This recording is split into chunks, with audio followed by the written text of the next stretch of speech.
Baju baju baju baju.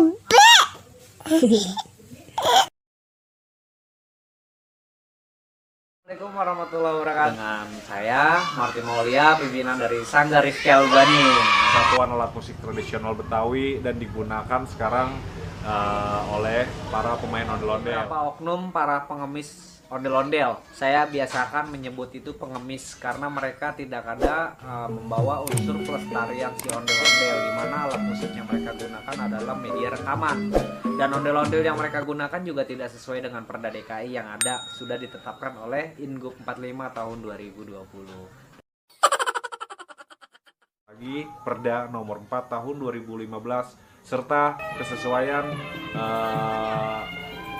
ketetapan ikon DKI Jakarta, yaitu Pergub nomor 11 tahun 2017. Ya, jadi kalau sekarang ini ondel-ondel itu beberapa ondel-ondel itu sekarang sudah diatur.